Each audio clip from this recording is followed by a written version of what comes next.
Belle saison donc qui s'achève et qui nous réunit autour du club pour écrire aujourd'hui une nouvelle page de son histoire avec le lancement du projet d'extension du stade de la Méno.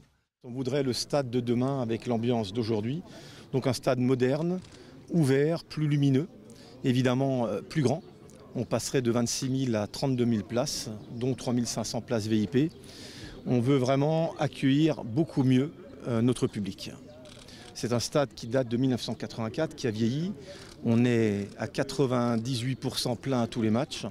Et évidemment, si on veut remplir notre objectif qui est de pérenniser le club en Ligue 1 et l'installer dans les clubs stables de Ligue 1, notre budget doit augmenter.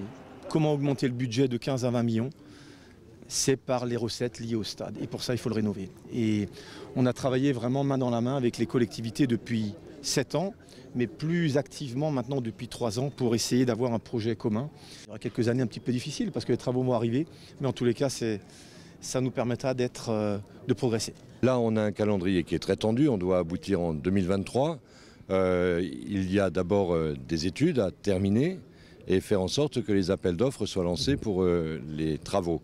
Ceux-ci intéresseront évidemment, c'est un gros chantier à l'échelle de la métropole.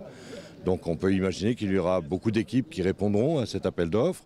Les principaux changements consistent d'abord à des éléments confortatifs, puisque les coursives seront fermées. On y sera plus à l'aise l'hiver en particulier, ou quand il pleut, ou quand il fait froid. Les places seront plus confortables. Et il y aura un certain nombre d'aménagements, je dirais, pour accueillir les spectateurs avec une fan zone relativement importante qui permettra d'arriver un peu plus tôt que ceux qui se pratiquent aujourd'hui. Il y aura par ailleurs également des espaces confortatifs où on peut prendre un pot, où on peut se retrouver entre groupes de spectateurs avant le match. Il y a la partie VIP qui sera très fortement confortée. Et puis, sur l'ensemble du stade, les moyens techniques, l'accueil de la presse, tout ce qui est aujourd'hui obsolète, je dirais, sera revu pour être mis aux canons actuels. Et puis, il y a un investissement qui sera fait par le club, c'est cette fois vers le centre d'entraînement, où là aussi des efforts seront faits pour hisser le club au niveau où il doit être sur le plan technique.